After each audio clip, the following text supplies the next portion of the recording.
100 kilogram and into to 74 now is I was basically focusing mainly on diet.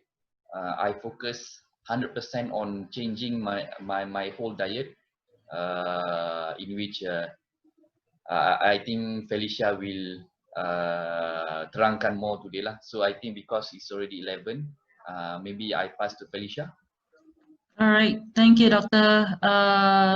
Thank you for the introduction and also the yep, let me just look at it. Okay, good morning, everybody. Yeah, so yeah, I hope a few of you are joining in the same account together. So I think at the end of the day, I think what I can do is that I can try to record this because this is my link. So we can share this with you know, some of the colleagues that tak sempat nak join lah. All right. So good morning, everybody. My name is Felicia. Thank you, Dr. Jasman, for the introduction just now. So yeah, it's a great collaboration, I think, between PM Care and also Health Junction. So just a little bit intro. I will actually have some slides to share. So just a little bit of intro. I've been in the industry in wellness and fitness for the past 11 years.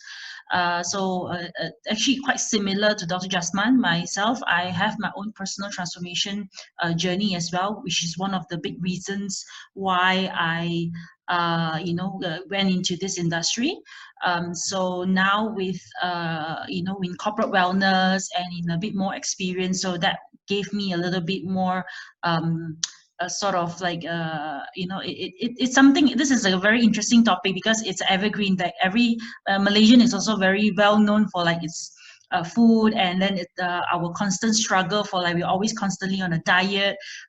You know, now lepas raya is kurus lepas raya, then raya haji coming, and then you know it's a new year resolution. It's over and over again. Okay? So at the end of the day, if we manage to sort of get the whole full concept of how to actually you know the principles behind it. So principles and foundation of it doesn't change, but how we deal with it, how we look into it as a process.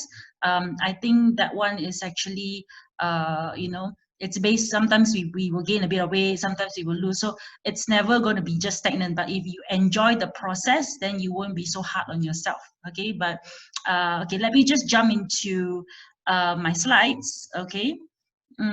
Let me see. Questions. Basic. Okay.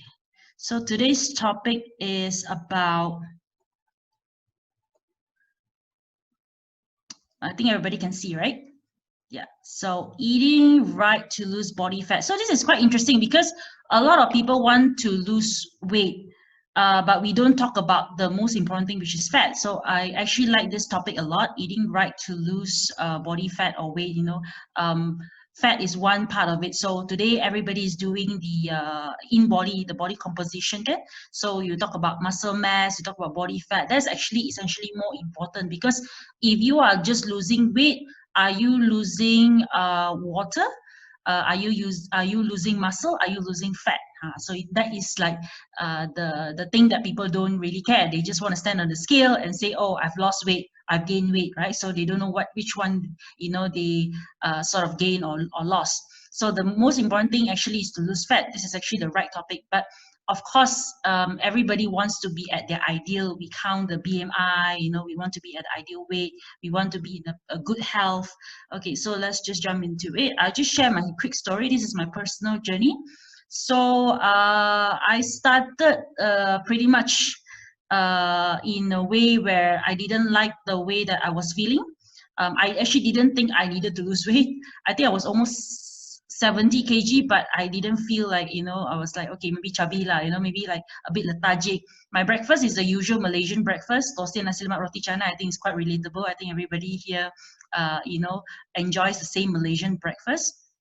And I just felt that I needed to depend on coffee, and it wasn't healthy because I feel like food is like a reward, and then when it comes to exercise, it's like punishment. Macam, you sort of punish yourself because you ate nasi lemak yesterday, or you ate something like like a buffet or whatever. So that wasn't a very good relationship between food and fitness in your body, right? So thankfully I met my coach and I managed to lose about 8 kg, and in a sustainable way, and I've maintained it for the past 11 years. So, and I went into fitness, like same like Dr. Jasman. I actually started with nutrition, like the diet part of it, and then I slowly went back into fitness. But overall, I've been active in martial arts. I enjoy swimming, I enjoy running, I enjoy doing all these different sports. So I think maybe that part of it I can share in terms of how you can sort of develop certain habits that you want to make sure that your weight loss or your fat loss is actually sustainable. Okay, so this is my journey just to share. Okay, so this is the reality of it, right? So we are looking at I was just sharing this on my Insta story and Facebook. MCO diet, I think two things happen. One thing, I think you gain weight because of all this viral food. Second is like maybe you lost weight because you're so used to outside food, but now you're doing home cooked food like myself. I realized that, hey, I actually cook more, but I actually lost weight, or I just became more better. But it's not just about exercising or eating less, so to speak. There's so many factors like sleeping 6 to 8 hours, drinking enough water, having like less pollution because you obviously stay at home, and spending time, whether you are staying alone or you're with a family. So I guess with the family, it's a bit tough, especially with kids, with the children, with the whole family together. So it's like a party every day, right? So it's a bit difficult, definitely. But I think, but this is a reality. So either one, right? You gain weight, no problem. You lost weight, no problem. So at the day, at least we are aware of what's happening. So we know that Malaysia, has become the fattest country in Asia in 30 years, and it has been, we are already well known. Malaysia boleh kan nombor satu in terms of obesity, in terms of diabetes.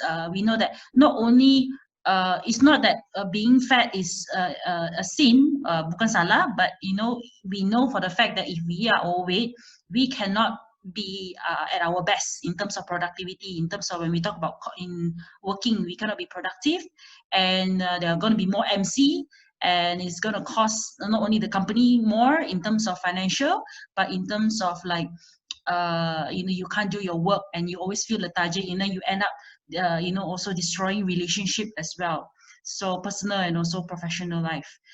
So one out of two Malaysians are fat or overweight, so tired. So a lot of these are actually due to our lifestyle and our eating habits and our exercise and all these things, right? So very important for us to be aware. We know all these facts, but how are we contributing to that statistics, or how do we actually look into the statistics and say that, hey, I need to do something, for myself, for my family, create the why, the reason. Okay, so the how is going to be very easy if you know the why, the big reason, right?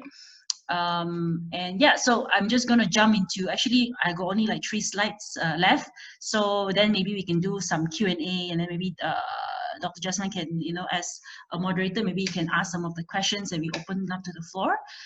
So 3 points to focus when it comes to weight slash fat loss. So I always say that weight definitely has to come to calories deficit. So you cannot eat more than you can burn. So use a calculator. Online is free.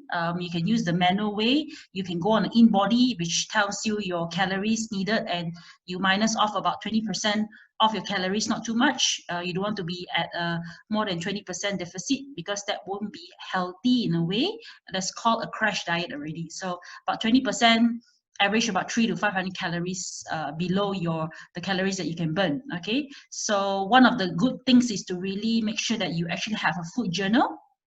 Okay, you can use apps like MyFitnessPal, or the best is to really just snap photo or just write down in your little notebook, so you can keep be mindful of what you're putting into your mouth, including the snacks, including the sugary drink or whatever things, so what triggers you. Like Kalau stress, pukul 4 petang, is a pisang goreng and teh tarik. So you know where you are going wrong, right? Because if you cannot figure out what you're doing or what you're, then you wouldn't know the how to actually overcome it, right? And nutrition part, nutrients, I would say, you know, Kementerian Kesihatan has done a really good job in terms of like creating this suku-suku separuh campaign. I think, you know, nutrition shouldn't be too confusing because it's not like nasi bersalah lah, you cannot eat nasi, or it's not something like, oh, now sugar drinks are bad completely, or you cannot eat fat. So you do need protein, you do need carbohydrates, you need to eat you know, fats as well. So the most important thing is to keep it as a balance. Okay, so suku-suku separuh is one of the best things. So if you, let's say you see a plate of nasi lemak, it's going to be just white, which is a rice. It's going to be just brown and maybe like some ikan bilis and some sambal and maybe like 2 or 3 slices of cucumber and 1 egg. So in terms of, you know, that it's not as balanced. You can make the nasi lemak balanced in the sense, that's what I'm trying to say. We're not saying the nasi lemak is wrong, but if you have more of the rice portion and then you don't have your protein and you don't have your you know, vegetables. So it's about that eating the right portion of protein, carbohydrate, good fats. And of course, you need your vitamin, minerals, you know, fiber, water, and all those things. So yeah, keep track on those things. Eat on time. Very simple. Like eat when you're hungry. Don't eat when you're not hungry. So I think that is one of the things where a lot of people in a diet kind of mode, they don't eat when they're supposed to eat, like breakfast, lunch, and dinner. They say, oh, let me skip this, let me skip that. But when they are not supposed to eat, they are starting to like crave. Like for example, supper, sebab makan malam or lunch tak makan. So dinner, they're like, oh, let's just go to the mama, or let's order pizza, or you know, fast food, junk food, whatever, right? And that's where the problem is, or that snacking in between. Oh, tak makan nasi, but because you are hungry, you go, you know, that's satu balang of the kacang putih, you finish everything. So that's already like equivalent to 1 bowl of rice, 1 plate of rice, right? So we know how to actually using common sense, which is very which is commonly absent you know, these days. So yeah, it's a lot of common sense actually, right? So suku-suku separuh, I just like to use that as the main thing, right? And then the third thing is basically to exercise and create habits. I would say find a sport that you like and stay consistent. I don't like to promote one certain kind of exercise because every kind of exercise trains different part of the body. You know, you have cycling, you have swimming, you have your Zumba, you have your gym weight training. So you have to have a mixture of training. So because I'm also in fitness as well, so when I train with my clients, probably we do functional trainings like twice a week, but the rest of the week they can go hiking, they can go do Zumba, they can go do yoga. So it's up to them to actually balance it out. So you have to really know how to really enjoy and create a variety, because something that you don't enjoy, you won't do it for long, right? Okay. And developing good habits, that is the most important thing. It's not like I don't want to drink sugary drink, and that's my key to weight loss. Of course, there's one part of it, but instead of like don't drink, because our mind cannot really process negative. No doesn't mean anything. So instead, maybe you can say, okay, if I want to eat something sweet, I may want to eat like maybe a fruit, an apple or something like that. If I feel that I want to munch on something, then you create a healthier snack. And things like that. So and also very important is that sleep, because sleeping is one of the most important things, and Malaysians are very well known to be deprived of sleep, and tidur memang tak cukup, so that creates stress, and people that don't sleep enough tend to actually overeat. So there you go, there you know your first trigger. So have that hygiene, that sleep hygiene, sleep at a certain hour, set your timing. So macam cerita drama Korea, though that one Netflix, you know, try to cut that down. I think you create a time for that, but not, you know, not in the expense where you actually need to sleep. So the few things I think just to share, we guide people on things like reading the nutrition label. Sometimes it could be a family activity. Sometimes it's not just like you among your colleagues or whatever it is, right? So create like you can create a healthy culture by maybe every 20 minutes or every 1 hour you stand up, everybody's stretch on the at the desk or on the chair. I think this is good. This is something that I've done before. You create education, you create different healthy activities in your office, because you spend about 8 to 12 hours with your colleagues. So most likely, if let's say you go for your in-body composition analysis today, the person sitting next to you may probably be the same body composition, because you're eating the same thing, whatever snack you're offering the person next to you, and that kalau memang makan tak seimbang, there you go. So you know that why you mirror that person, right? Yeah, so very important, because the corporate culture, among your working colleagues is very important, because you do spend a lot of time with your colleagues. All right, so creating like a theme, or maybe a healthy snack, promote activities like this so that you actually have a healthy culture going on. Like could be badminton, 1 day of the week could be like for badminton, or for now you can't really do, you have to practice a lot of social distancing, so maybe like running or just walking, steps and doing things like that will help. Okay, so the last part actually just 5 keys, because after you get to the calories deficit, you fix your nutrition, and then you start to exercise. But the 5 things that is going to keep you maintaining that weight loss and sustainable. Some people, they have actually gotten healthier during the MCO. I believe so. So how you want to maintain, because a lot of clients or people that I know say, oh, it's very easy when I stay at home and everything, I can drink water, I can eat healthy, but now going back to the office, everything is like semuanya like tunggang terbalik again. Once it's very hard to maintain. So actually the 5 keys, number 1 is you got to have like a workout calendar. Set the timing. 1 hour a day is 4% of your day, so really no excuse. If let's say you just do 30 minutes 5 times a week, that's actually recommended. 150 minutes is recommended. Increase of your heart rate and intensity, that's very important. So you program that. Healthy meal plan, so plan out your week. So if that week you know that you're going to be busy, right? So you prepare macam like grocery shopping, beginning of the maybe on a Saturday or Sunday, then you prepare for like Monday to Friday what you're going to eat. So it could be like meal prep, or it could be something that you just prepare ahead. Maybe things that you know that you're going to eat out, but you can prepare things like maybe a green apple or salad or whatever it is, okay? Okay, and supplementation helps, of course. Things like having the vitamins, minerals, protein, and those other things that may help you if let's say you have different needs, or maybe you're working out, or you have a goal, so that one you can work on with a coach or something like that. Okay, and coaching is very important. Between 3 to 4 people you in your team or in your department, you can probably have somebody to coach, and that will be actually very, very, very, very useful, because you have somebody to refer to. Maybe I think everybody can start asking Dr. Jasman, good. So I think you can be the coach in PM Care. And also the last one is community. So you guys are the community. So it's just not one person job. Honestly, if during the MCO, if I don't have an accountable friend or partner, I probably wouldn't, be doing my workouts at least twice a week. So it's just like planning, hey, are you keeping on track, sending your taking photos of your meals, and then posting to each other, kind of thing. So community is very important, because you are just not what you eat, but you're also influencing, and also you stay more accountable.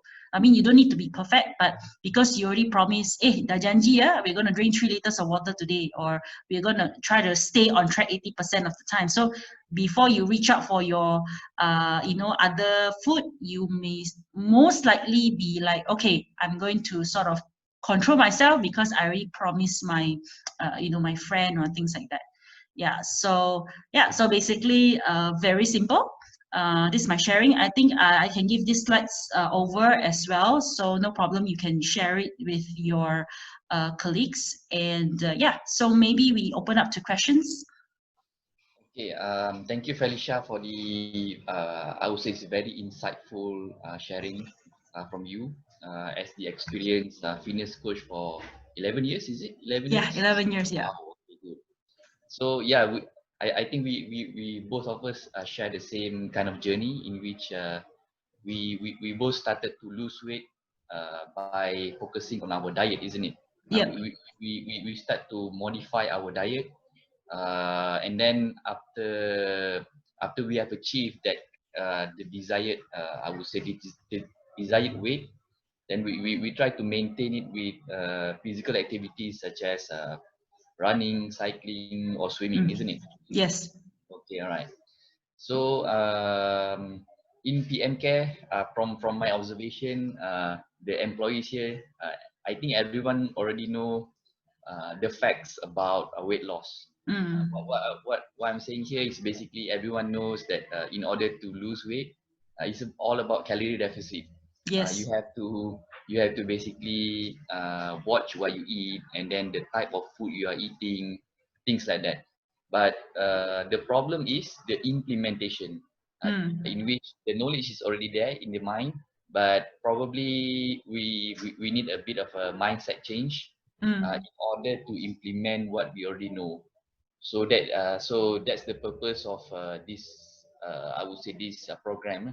This Okay. program in which we want to try to get all these PNK employees to shift from knowing to doing. Yeah. So now if you don't know, we also in collaboration with Naluri app. In Okay. which we are using the Naluri app to help PM Care employees to start doing instead of the knowing. Okay, Okay. so we have some question from the floor, All right. which is from Juan Kamsia. She's asking how about keto diet or intermittent fasting? Does it help in losing body fat? Yeah, so like I said, like actually like what you said was very right. It's about, uh, not just like, uh knowing about it, but you want to implement it, right? And also from the mindset of like, oh, I think I'm going to do it. I think we are trying to find the best secret out there, like which is the best way to diet. I think everybody is different. Everybody will react to different diets differently. But diet is not about restricting. So I'm a bit more careful in terms of recommending a diet, but it depends on the person. Like when you talk about intermittent fasting or keto diet, intermittent fasting it's actually it started off for people who don't really have a proper time to eat, like the normal usual breakfast, lunch, dinner. So that person may probably be working like in a shift, or wake up at different hours because of their work and things like that. So yeah, so that works for them in a sense. But even if you want to do intermittent fasting, like because you just had your puasa, right, your Ramadan. So essentially it's nothing much different from puasa, but you ask yourself when you were going through Ramadan, puasa, uh what do you have for your sahur and what do you have for your berbuka puasa, right? So intermittent fasting is the same thing. You still need to go back to quality of the nutrients, instead of just like the limitation of eating time, like 8 hours of eating, then 16 hours of fasting and drinking water. So but by the way, dry fasting, which is the Ramadan puasa, is actually the number one fasting, I think, because it helps you to actually detox and relax your whole digestion and things like that. So but it's also back to your sleeping habits, your hydration, your food quality. Yeah, so I wouldn't jump into it if you are somebody who is not having the right mindset in terms of like food. Like you're still restricting, you're still having this kind of not very sure about what actually is a balanced diet. Then when you jump into diets like that, it may actually do more damage later on than good. maybe you will lose the first 4 to 5 kg very fast, because of course diet, meaning actually all the diets, when you're talking about it, whether it's Atkins diet, keto diet, intermittent fasting, it's all about restricting or on a calorie deficit. So hence all diets work if you are consistent on it. But if you are not if you don't think you can sustain that kind of lifestyle, like you go out with your family, it's like, oh, I cannot be eating, I'm just drinking water, can you do that? Or I don't take rice. I mean, if most of our Malaysian food gathering is all about carbohydrate, so will we be able to sustain that? Yeah, so I mean, you can do a bit of modification, maybe in terms of like, if people who really want to work on it because of like they have like they want to control their blood sugar level. Actually, some of the modified keto and intermittent fasting is actually very good, because there's a vicious cycle. They keep on eating and there's a hunger every time, right? So it's actually good to eat at a certain time and then stop eating at a certain time. But I would say that all diets are the same, but most importantly is that you ask yourself why, and if you ask yourself, can you sustain that diet? So I wouldn't like just blindly recommend, oh good, just do it, but is it suitable for you? So maybe it's more of a personalized thing, rather than whether it's good or not. But of course, it is good in that sense, where if let's say you feel that you're always eating too much heavy food and you just want to relax your digestion for a bit, and I think that is actually very good. But if you know that you are going to have to do physical activities, you're going to meetings, you have to make decisions, your brain cannot function without proper food. Let's say you are like already tired, and then you're not eating, you're restricting yourself, and then you go into the meeting like lesu tak bermaya like that, obviously it's not going to help you, right, to lead your daily life. So yeah, so it's back to that. Yeah, so I think I agree with the why part. So basically, when you were to try any diet, Atkins diet or keto diet or intermittent fasting or Mediterranean diet or flexitarian diet or pescatarian diet, there's so many types of diet out there. So you have to ask yourself why. Because when you mentioned just now, ask yourself why, then it triggers me. Why I adopt my own diet. So just to share, in which I adopt no sugar diet. So some might say this is quite extreme. Yeah. Like you said, it works on the individual. It works for me quite well. In which because of that no sugar diet, so I lost about 10 kilograms. In the past, I was like, everything must have sugar. My Okay. drinks all soda kind of drinks, very high in sugar. And then my food also, I prefer the Kelantanese type of taste, Okay. very sweet. And then even everything also, I suka makanan sweet lah. Manis lah. Okay. Manis, semua mesti manis. Okay, So so yeah, when you say no sugar, but essentially when you take, let's say, rice or fruits, do you still take those? yes, so basically, the no sugar is just on eliminating the simple sugar. Okay, Uh, that's good. so yeah, but the sugar type in carbohydrates, yeah, I still take it. Yeah, For that's what a lot of people they mistaken it. They think like, oh, tak makan nasi, tak makan buah, That's where people go to extreme, and then when they realize that they are really not very, they don't think straight. They're already like, when you are not getting enough, definitely carbohydrate is the main fuel for our body. Like actually a lot of people already know, but because they take it like, oh, Dr. Jasman kata no sugar, so I'm like, no rice, no this, no that. So in their mind, because they are not trained, they are not, they didn't learn the right way to actually have a balanced diet in the first place. So when they talk about no sugar, everything is kosong, and then then they go hypo, then they be like, hey, wondering what happened, So very important for us to also clarify that. Yeah. yes.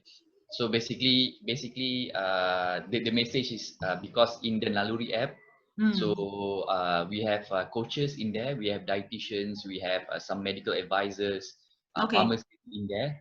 So basically, for the employees, for BMK employees, please start to engage with the dietitian. Everything you can ask all those questions in there Yeah. as well. And also maybe Felicia can help as well. Yeah, definitely. Because one of the, I'll be very happy because I think you, you know, when you are in working in the same environment, it's also easy because like I say, you spend so much time together. So sometimes for us, we work with corporate, we work with individuals. But sometimes we do get the dynamic is different because you are in a group, so there's like a community there. So Yeah. it definitely is fun, but we want to make sure that everybody is like participating as well. Yeah, Yes. that's good. Yeah, the most important thing. Okay, we have a few more questions. Okay, So, great. okay, now the question is about meal preparation. So, okay, so as you mentioned just now, when you prepare a nutritious meal, Okay. and then you bring you prepare the night before, and then Mm, you bring to office, and then mm, you reheat that prepared meal. So, okay. will the process of reheating will the process of reheating destroy the nutrient of the meal?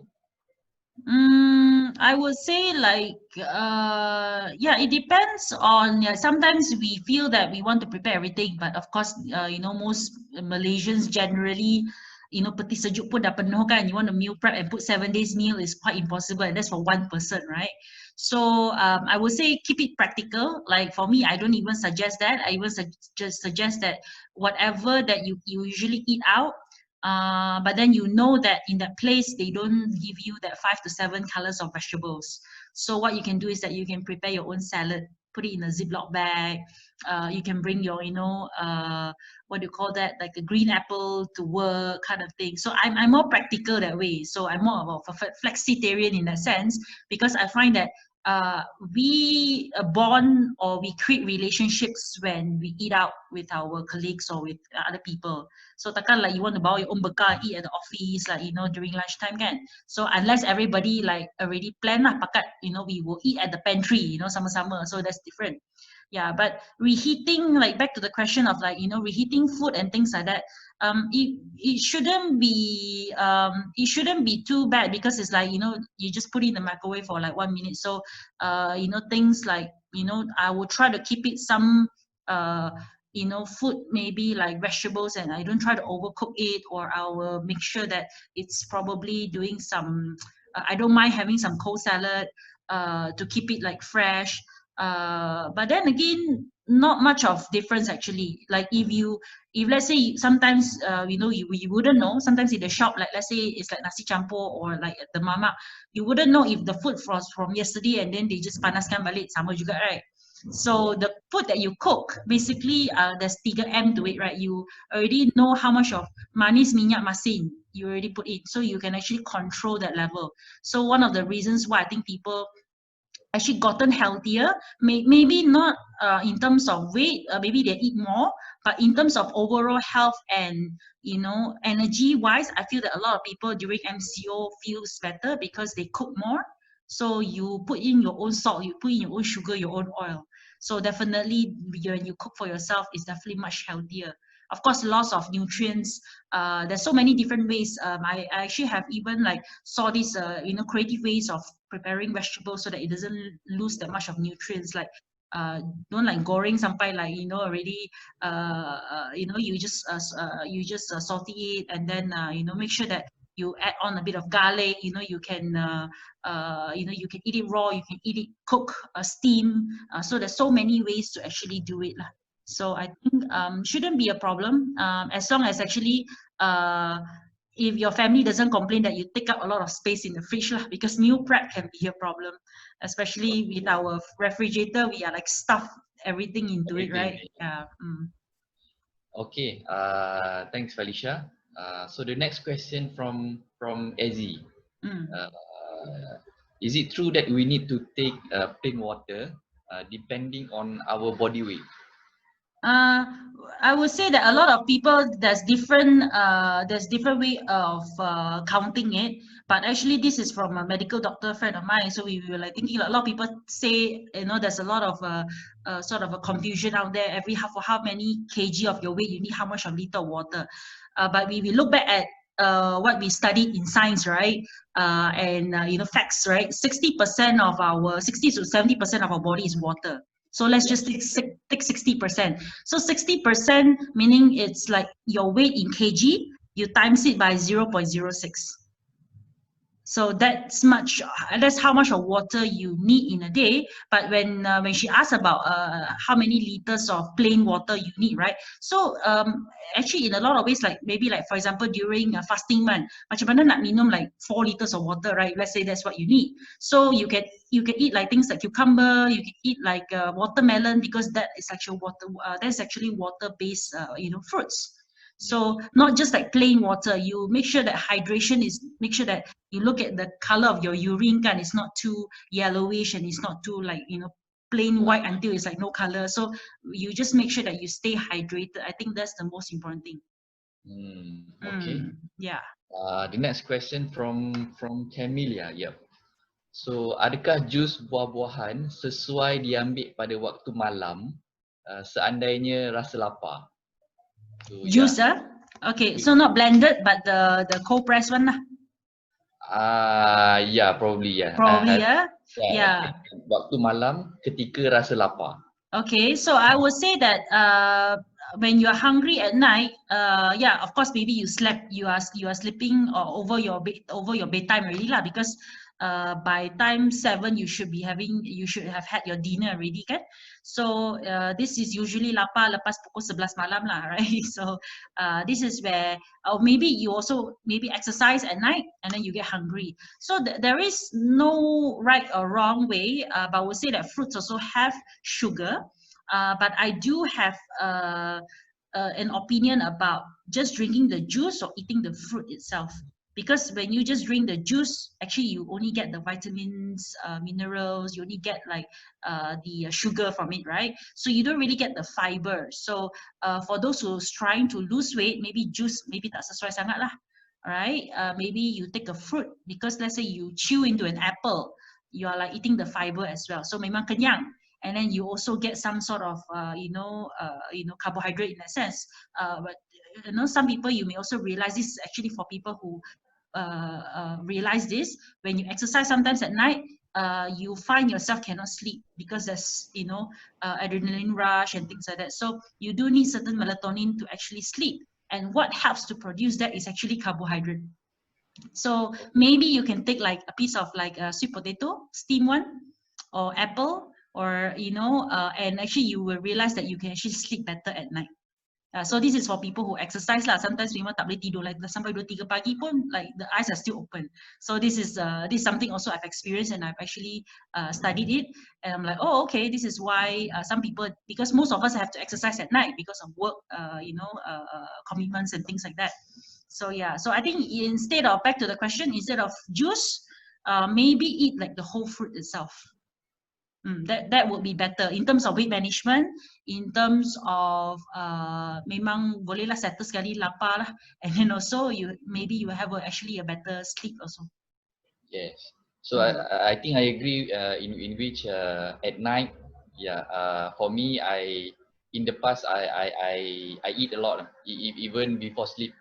I eat some snacks, everything, and then in terms of juice, for me, yes, I agree. It is better to take the whole fruit itself. For example, orange. Instead of just drinking orange juice, we eat the whole orange. It's much better because it has the fibers and all the other nutrients in there. Right. Instead of just stripping, the extract. Strip all the other kind of nutrients. Correct. Yeah, bagi kenyang tu actually is I would say is the fiber kan. So a lot of people think, you know, because like when the whole hoo-ha about the whole juice thing come out, I actually ordered a 7-day trial and just to try it out. And then I was like thinking, does it help? Actually, no, not really. I mean, back to balanced diet, but in a way that it's good to try it out so that you will see what other people are talking about. And yeah, at the end of the day, if you just drink juice the whole 7 days, you are cutting down your calories. Of course, you lose weight, but you don't have protein, so that is also another problem. You may be losing muscle. Yeah. Okay. The next question I have here, is there any ada supplement tak untuk buang lemak dalam badan? So yeah, is there any supplement that maybe you can suggest or yeah to I would lose say body fat? I would say that actually, you know, even the fat burner that they promote in the gym can, you know, that is actually essentially caffeine. So like a pre-workout, it's not really fat burning. You know, fat burning is about, you know, a mixture of like, you know, having oxygen and also, you know, carbohydrate. It's like you need food. Like a lot of people say, don't eat and then you lose the fat. No, you actually need to eat the, you know, food is your fuel, and then your body actually uses it. So when your body is actually balanced, your metabolism is working well, and you're eating on time, your body will just balance itself.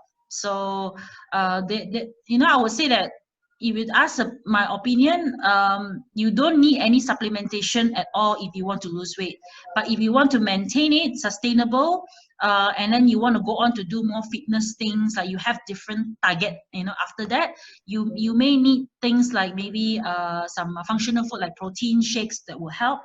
But it's not really like to lose fat in a sense, but you need to maintain and build and maintain your lean muscle, because 1 pound of muscle they burn 14 calories. 1 pound of fat burn 4 calories. So you want to maintain your lean muscle. So ladies especially, it's not about supplementation, it's actually back to protein. Protein is not just like to build six pack or, you know, muscle kan. It's that your heart is also a muscle, your organs is also a muscle, and you need protein, because protein, you know, when we do expensive treatments for our hair, you know, kita nak buat skin skin care, nak buat facial, for your nails and everything is actually protein. And then the one that people are always promoting like collagen drink is also actually protein. So when you take enough of protein in your diet, and you do the exercise, also ladies, also don't forget to do your weight training. Carry some weights, maybe like dumbbells, you know, body weight training, you can start off with that. And then when you build and maintain the lean muscle will burn fat. So the shape that you desire, or you want to burn your fat, or you want to lose fat, that is a real fat burning. So there won't be any fat burning teas. Memang tak ada fat burner, you know, in terms of any form of any supplementation. Nama memang sedap lah, like, you know, fat burning, you know. We use the word to excite people, but then at the end of the day, like, oh, do this 100 crunches, you know, and then you burn your stomach fat. The fat cannot go away. It's a balance of nutrition and also exercise. But if you want to ask me, protein is the key that people instead of calories, count your protein as well. Yeah, that would be my advice, I think. Okay. Yeah, so basically in terms of supplement to lose body fat, I myself was I would say I got conned lah. I got conned by all those supplements out there. Those teas that say can lose body fat, and then those yeah, I think it's caffeine based, the stimulant based. Yeah, and then laxative also kita tak kira tu lagi. Yeah, Yes. yeah. To be honest, and I would like to share. I've tried a lot of so-called supplements from even from the big brands like GNC and everything. Yeah. Yeah, number one, doesn't work at all, and then yeah, it doesn't work at all. So when I change, like I said, when I change my mindset, and like you said just now, it's all about the diet, the quality of the diet, and also the exercise. So yeah, this we should only focus on these two to achieve the desired weight loss or fitness level or anything that you want to achieve, isn't it? Yeah. And yeah, and also protein is very important lah, because protein makes you feel much more fuller basically. Exactly. So memang kalau tak kenyang, it's not the nasi punya problem, it's that tak cukup protein. A lot of people, they eat a lot of rice and then, or not enough, or just very small portion of everything, and then ayam pun like one piece. So I'm like, I eat more than that. You know, you have to, like, suku-suku separuh is a good way to actually go about it. Like, you know, dua tapak tangan is like your sayur, and then one palm is actually your rice, and then one other palm is actually your protein. So telur, tahu, tempe, you know, you can go even plant-based as well. So it doesn't have to be just all meat. Yeah, so that way you can actually have a better in terms of like mindset. If not, you always be looking for that special secret how to lose weight fast. There's no fast. I think one doctor actually gave me this very good insight. I think she's also a dietitian, nutrition based focus on weight loss. She said a healthy weight loss is about 0.5 kg a week. So that will average between 2 to 3 kg a month. Yep. So if let's say you think that you only lost, 2 kg a month, and you feel frustrated because of that, then you should manage your expectation, because those promoted on social media, turun 5 kg seminggu ke, or 10 kg in a month. I mean, maybe some of them did because of like they are bigger in mass, like they're 100 over kg is possible, but they don't lose fat. They also lose muscle. They also lose water and everything else. So 3 kg is something sustainable and healthy, because if you lose it fast, you also gain it very fast. Yes, exactly. Yeah, because from my personal experience as well, I lose. It takes about maybe 5 months. 5 months for me to lose probably 8 kilograms altogether. So it's a continuous process. Yeah. So the ones that cause you to drop your weight drastically, from my observation, will not be sustainable, like you said. For Yeah. example, like juicing. Yeah, juicing, I would say, in a 1 or 2 week, you will definitely drastically lose weight. Yep. But then you will not sustain it, because it's not for long-term diet plan. It's just for you. It's just something that later on you will crave to eat something else. Yeah, it's just not sustainable lah, basically. Yeah, exactly. So at the end of the day, what do you want? You want to lose 5 kg now, but then do you want to gain that 10 kg the next month or the next 2 months, right? So trust the process and trust the journey. I think that because the weight loss, Deepak Chopra said this. He said weight loss has to be enjoyable, and also it has to be satisfying for you to sustain it. Yeah, Yep. so 98% of weight loss actually rebound within the first 2 years. So which one do you want? Do you want to lose weight now and then gain back the next 2 years, or you want to focus on what is right and then maintain it for as long as you can? Yeah. So that's always the question. So yeah, that's why we invited you, Felicia, because we know you already experienced the weight loss journey, and my side as well. Yeah. I've been kurus for the past 4 years already. Oh, So that's good. I've Yeah. been maintaining this. Yeah, Okay, so I like to see, like your, when you're on your like cycling, all these things that you did your triathlon as well, right? yep, Yeah, Iron Man. so all these things, the Iron Man and all these things, yeah. So I'm very inspired with these stories, because it's just not like losing weight, but it's adopting a new lifestyle, or evolving as a person. It's like for a person who probably doesn't even know about, like get tricked also by the same all this gimmick marketing, right? Oh, you lose weight fast, or you lose fat fast, but then at the end of the day, you are back to zero. But because you adopted new and consistent habits, and you actually enjoy the process, we actually get to enjoy it longer. So I hope that this can be inspiring for both men and for the ladies, that it is a process, not just it's not just like for, nak buat sebab nak kurus sebelum raya, sebab nak pakai baju raya, or kurus sebelum kahwin, so it is something usually very goal specific. It's good because short-term goals gives you more motivation, but you want to think long-term as well. Yeah. Okay. The next question. What is the best food? What are the best foods to take before and also after exercise? Before and after exercise. Okay. So also it depends on what kind of exercise and what time you exercise. For men and women, it's actually slightly a bit different. I think for men, you even can do like you can actually not eat anything, and you can just do your workout, right? So especially in the morning, so they have like all this fasted cardio and things like that. But I would recommend a bit of a bit of carbohydrate and protein. So it depends on what kind of exercise, like it could be a 5 km run, or it could be just a very light, maybe aerobic or Zumba, quite intense actually if you talk about Zumba, or if you talk about something, maybe a brisk walking, so that's different level of intensity. So I think lapik perut lah, like maybe you can take some like oats or soy or a cup of milk, or a banana.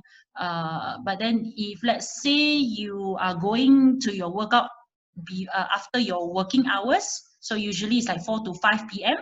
It's good to snack about 1 hour before, like a banana, maybe a slice of bread with peanut butter, or you can have like a protein shake. I mean, I do prefer liquid, because sometimes I find it I need about an hour to actually digest my food. So I like something liquid, and I don't drink milk, so it depends. So I'm not asking everybody to go drink milk now, because if you're lactose intolerant also, you won't feel good as well. So it depends on you. It may be a piece of fruit, like either a banana or like an apple. And then after you exercise, there is a window period of 30 minutes to 2 hours actually, but 30 minutes is good to just eat something. So a lot of people kantoi sebab after the exercise, they say, oh, my house is very nearby. Or maybe if they do a group exercise, they will usually go to the mama or go to the restaurant, and they end up eating something too heavy. So I would suggest in your car, bring like, telur rebus.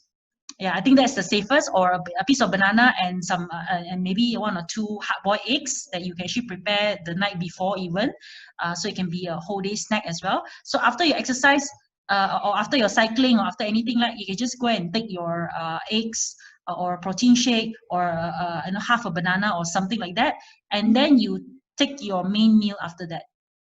Yeah, so you wouldn't feel that you're hungry, that you want to eat everything, and also you replenish yourself, because essentially when you exercise and when you train, you tear your muscle, right? So to build back the muscle, you do need building blocks. So protein, carbohydrates, so good form of. That's why sugar is not all sugar is bad. I'm not asking you to take teh tarik with like white sugar. I'm asking you to take like banana, fruits, things that can help you to replenish, and you won't feel lethargic. So yeah, just the right amount, but timing is actually quite important. So within 30 minutes to 1 hour, and one of the most important is actually water as well. So if you don't drink enough water before you exercise, you get dehydrated. You also won't do well in your exercise, and meaning you don't optimize the exercise, and you actually drop in terms of like your you get tired after the exercise. So water, stay hydrated, very important. If you ask me, you don't really need 100 plus unless you're doing a marathon. Above 10 km is okay. If let's say you do feel like there's a bit of cramp, or you just like actually a pinch of salt in the water is fine, because you don't need the sugar, right? So yeah, so that is my my suggestion. Okay. Next question is I think quite interesting. Oh, okay. So this question is about plateau. Okay, so Plateau. yeah, so I rephrase this question. Okay. Maybe we already achieved a weight loss. Maybe Okay. the target is probably 10 kilogram. But Okay. then we achieved, let's say, 5 kilogram, and then it started to plateau there. It's not going down anymore. And then because it's not going down anymore, mentally we will start to feel down. Yeah, frustrated. Frustrated, and then because of that frustration, we malas, and then we start to gain back the weight. So how can we combat this, maybe this plateau stage? Okay, I think there is a chart where it shows how weight loss is. Weight loss shouldn't be like one straight line. It should be like a staircase, macam turun tangga lah. So it should hit a plateau and then down. But then how to motivate yourself is not just the numbers on the scale, but make sure that you measure your inches. This is very important, especially I think for ladies, because comparatively we don't have that much of calorie deficit that we can work around with, because we cannot go beyond 1000 calories. So weight loss compared to men, if let's say you join a weight loss challenge or you're in the Naluri app, example, so you say, how come your guy colleague, is losing like 2 kg and then I'm not like even moving a kilo, but then I actually look smaller, but I don't feel, so-called motivated at all. So you could be losing inches first. Yeah, so take these two things before you see where you go wrong. So of course, I say food journal, right? So you know where you are doing it wrong or right, or where you can improve. Maybe you're overeating certain calories. A lot of people, they diet, they maintain a very well-balanced diet Monday to Friday. But when it comes to Saturday and Sunday, they can wall up 4,000 calories in one go. Then they measure themselves on Monday. Then I'm like, hey, how come I didn't lose weight? Actually, I gained weight. So it's always good, one way to actually plan your weighing, your weigh-in on Monday, so that Saturday, Sunday you'll be more disciplined in a way.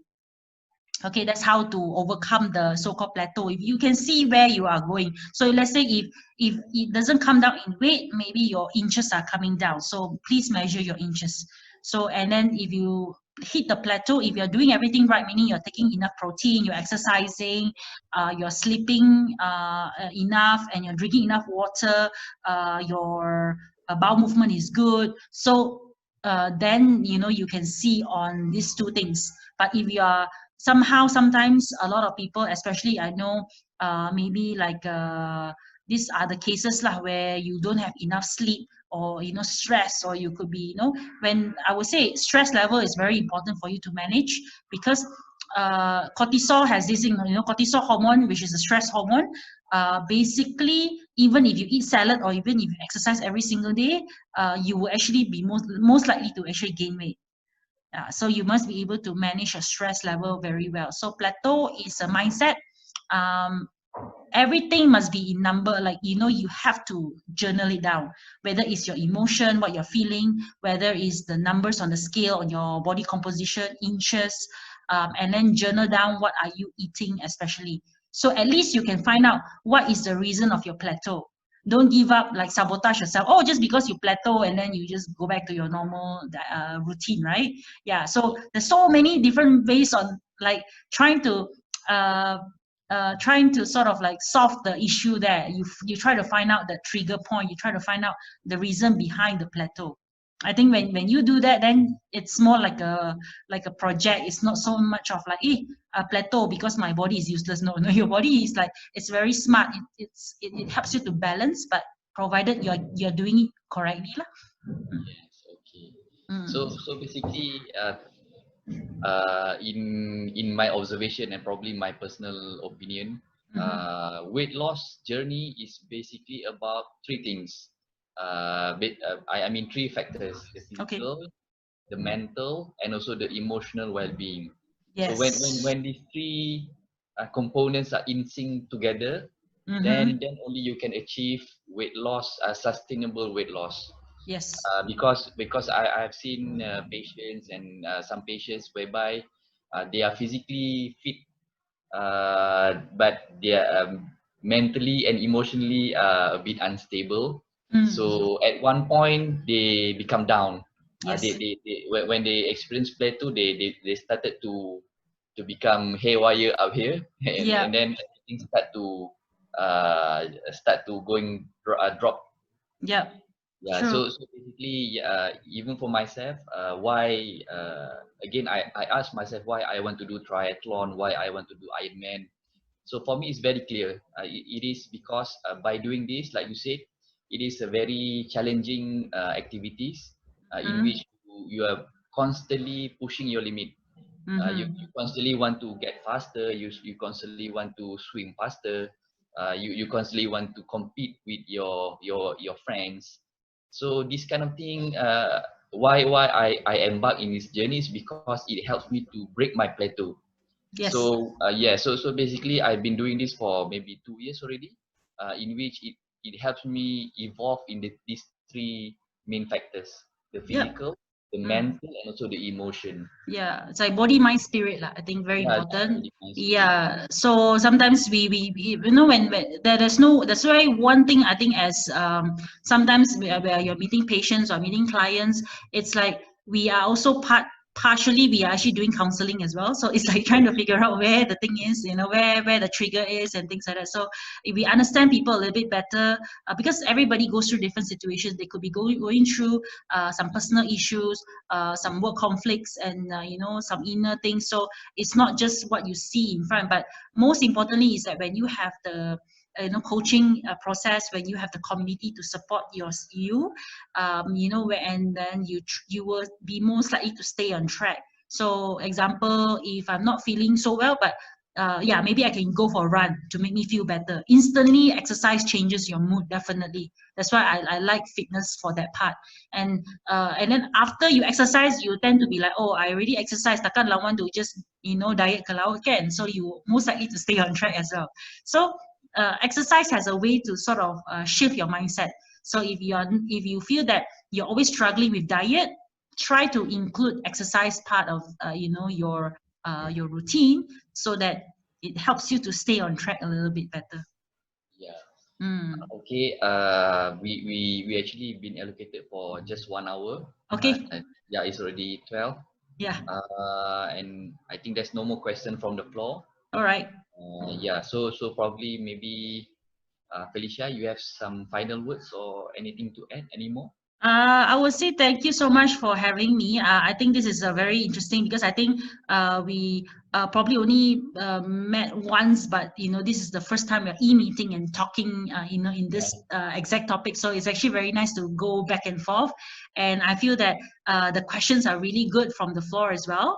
Yeah, definitely. You know, if there's any, I think I've heard from our side with Health Junction and also PM Care. I think we can do this more of like a monthly thing, or you know, yeah, I'll definitely be very happy to be a part of this kind of conversation. I think more, as long as we are educating people, I mean, knowledge is something that I feel that you have different things to talk about. You when you talk something, people cannot take it away. It's like you're gonna be like, let me try to add on more knowledge and see, you know, and you know, we can celebrate even more like successes in terms of like you know, from the participants, your colleagues, your team is doing on Naluri app. Then we can actually talk about what are the challenges, and also what are the things that you actually accomplish, so then we can further probably have a different subtopics and stuff like that. So I'm very happy to be here. Yeah, definitely thank you everybody for being patient, because